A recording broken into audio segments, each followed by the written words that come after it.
бала чаканы карашыбыз керек. Бала чаканы контролдошубуз керек.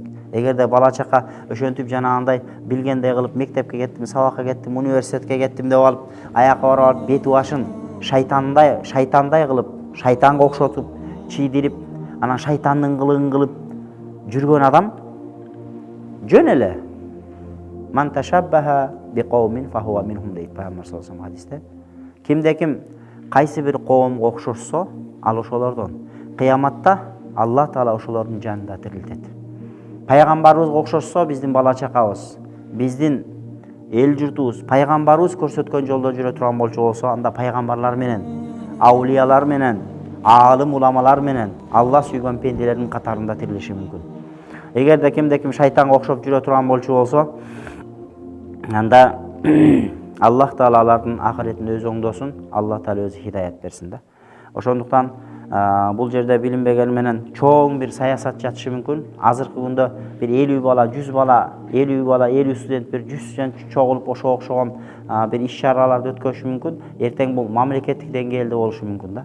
Эртең күндө биздин жаштардын башына вирус кирип кетсе, биз аны уже токтото албай калабыз. Ошондуктан бала чакага туура түшүндүрүү иштерин жүргүзүшүбүз керек. Көрүнгөн эле оюн зоокту кабыл кыла бербеш керек. Шарият мынягында бир тараза болуш керек. Шарият таразасы. Кандай иш кылбасын шариаттын таразасына салып көрүш керек. Шарият ошол нерсени макул деп уруксат берген иш болсо, анда аны кылсын, ал үчүн соо болот. Эгерде шарият уруксат бербеген иш болгон болчу болсо, анда ал иштен тыйылыш керек болот. Мусулман адам баласы Пайгамбар саллаллаху алейхи хадисте айткандай, фирра миназ-зунуб фирарака минал-асад дейт. Арстандан качкандай күнөөлөрдөн кач дейт да. Демек арстанды азыр кой берип койсо, дыркырап качасың. Ошондой болуп күнөөдөн кач. Анткени күнөөнүн зыяны ошол сага кол салган арыстардан, кол салган жаткан арстандан ашыкча болсо ашыкча, кем эмес да. Ошондуктан биз мусулмандар күнөөдөн өзүбүздү тыйышыбыз керек. Я юхаллазина аману қу анфусакум ва ахликум нарон уқудуха нас вал хижара дейт. Эй мусулмандар, силер өзүңөрдүн жаныңарды, қу анфусакум ва ахликум жана үй бүлөңөрдү тозоктон сактагыла.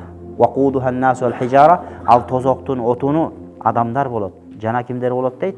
Таштар болот дейт. Демек, отуну таштардан турган, кызылтылган таштардан жана адамдардан болгон тозоктон өзүңөрдү, үй бүлөңөрдү сактагыла дейт. Кантип сактайбыз десе, ошол дин шарият илимин үйрөнүү менен, бала чакабызга үйрөтүү менен.